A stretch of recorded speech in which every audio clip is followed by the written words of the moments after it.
আর বহুত ভাই ক্লাসে দে উজুর আয় এই তরি কতর ন এন লাফালাফি ফালাফালি কি করে চাই তুই কি আছে না নেই?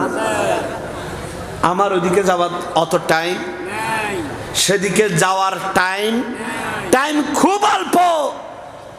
তরিকায়ে নকশবন্দিয়া মুজাদ্দিদি আমাকে বলছে হোশ দার দাম, তুমি হোশকে আল্লাহর জন্য ওয়াকফ করে ফেলো।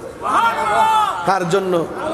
নিঃশ্বাসে নিঃশ্বাসে আল্লাহ আল্লাহ করো, আর নজর বার কদম, তোমার কদমকে শরীয়তে মুস্তাফা সাল্লাল্লাহু আলাইহি ওয়াসাল্লামের বাইরে এক বিন্দুও যেতে দিও না।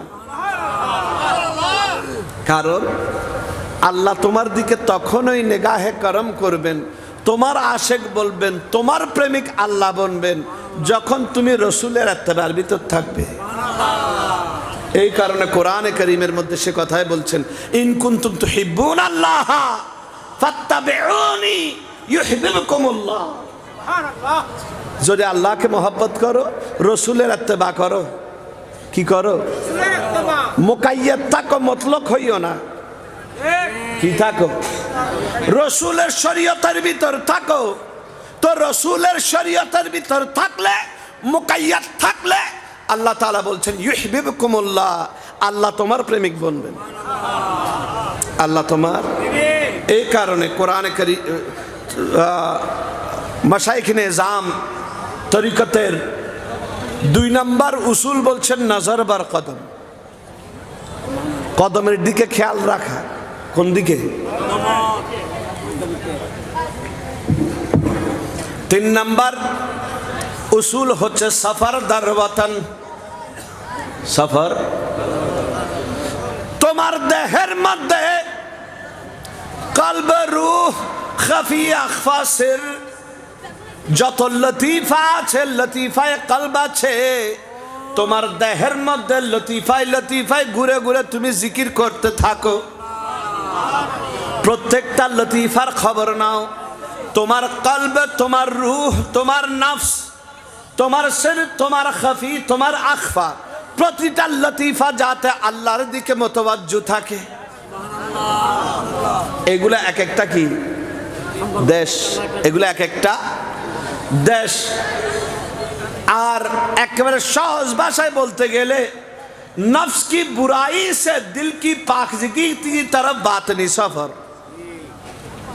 क्यों तुन নফসর খারাপি তুন আগে নফস আর হিংসা করতে আর রাখুন। হিংসা গরত দিয়ে না, আর এহসাস আর কথা না। নফস আগে হিংসা করতো, কিন্তু হিংসার এহসাস আমার কাছে নাই। নফস আগে গীবত করতো, গীবতের এহসাস আমার কাছে নাই। নফস আগে পরনিন্দা করতো, পরনিন্দার এহসাস আমার কাছে নাই। যখন আমি তরিকতের বায়াত গ্রহণ করলাম, সুবহানাল্লাহ, যখন আমি তরিকতের বায়াত গ্রহণ করলাম, বিবেক আমাকে দংশন করতে শুরু করে। যখনই আমি পরনিন্দা করতে যাই, যখনই আমি গীবত করতে যাই, যখনই আমি হিংসা করতে যাই, আমাকে কিসে দংশন করে? বিবেক দংশন করে। তো এই সফরকে বলা হচ্ছে সফরদার ওয়াতন। সফরদার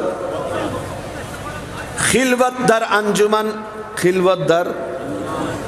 খিলবতদার আঞ্জুমান মানে হচ্ছে আমি হাজারের ভিতর থাকবো কিন্তু একা। হাজারের ভিতর একাকিত্ব, হাজারের ভিতর একা জোর হন। হাজারের মধ্যে বাজারে আছি, কিন্তু আমি একা আছি। তো হুজুর এটা কেমন কথা? এটা হচ্ছে যারা নকশবন্দি সালেক আছে, এদের অনেক বড় একটা বৈশিষ্ট্য, গোপন রহস্য। সুবহানাল্লাহ। এরা বাজারের মধ্যে থাকবে, এরা হাজারের মধ্যে থাকবে, মানুষের খবর নাই। তারা হাজারের মধ্যে থাকে, তাদের বনে জঙ্গলে যেতে হয় না রিয়াজতের জন্য।